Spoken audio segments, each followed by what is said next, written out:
ambaye nimetumwa na wananchi wangu. Watu wametoka Katoro leo hapa. Ukifika hapa tena ukachukua chumba wanawake ili upake ka makeup. Utatoka nako ka makeup ingia ukumbini kwa barabara hii. Hapo yeye nikasema hiyo Ferdinand apige na picha ya mimi, niambia mimi sije na yeye picha.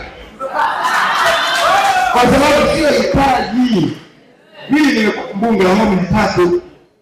Hata Makona alileta Drogba siri ya budget ya mchezo. Mimi leo na concentrate na mabarabara. Unaniletea mimi mchezaji wa Manchester wenzangu wanalani mpaka magorofani. Alafu tukizungumza mtu anakuambia mbele matuguli. Kama sifa yako ni kubeba matuguli na ninasema ukweli, bora aje tubebe wote.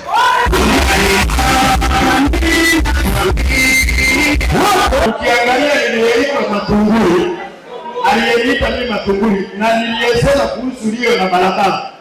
Watanzania milioni 35 walikuwa nchini. Tena kwa uzuri, yeye hajafikisha pale kusema na siku zote mtu mwema lazima aseme vibaya. Ukifanya jambo zuri tutakusifu, ukifanya jambo baya tunakusema. Natambua taaluma yenu. Natambua taaluma yenu mlionayo, ni taaluma ambayo ni nzuri lakini pia ina changamoto sana. Inahitaji sana moyo. Lakini mara nyingi mimi wanapenda kusema kitu kimoja. Unapokwenda kusomea kitu fulani, tafasiri yake wewe mwenyewe nafsi yako imekusukuma ukisomea kile kitu. Kwa hiyo tafasiri yake unatakiwa ukitendee haki. Ile taaluma yako uliyoipata unatakiwa uitendee haki kwa wateja wako. Na wateja wako ni sisi wagonjwa tunaofika pale. Kwa hiyo mara nyingi ngine nafsi huwa nikizunguka napenda kuambia kitu kama hicho.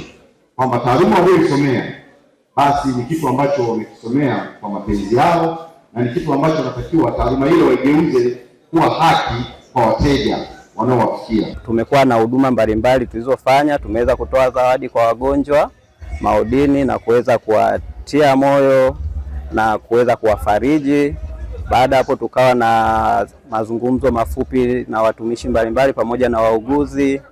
Baada hapo tukawa na huduma za awali kama kupima uzito, kupima pressure, na baada hapo tukawa na hafla ukumbini ya kupata chakula pamoja na kuweza kuongea pamoja na mheshimiwa mbunge wetu Joseph Kasheku Msukuma. Leo katika siku yetu ya uuguzi, tunapoadhimisha sherehe ya uuguzi kiwilaya, tumefanya hili tendo tukijua kwamba wanahitaji matendo ya huruma.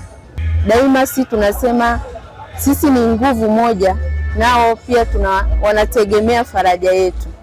Kwa hiyo wao wakishajua kwamba mimi ni muuguzi, tunamhudumia, kumchoma sindano, kumpa dawa, pia ajue na mjali hata katika mambo mengine kama hayo.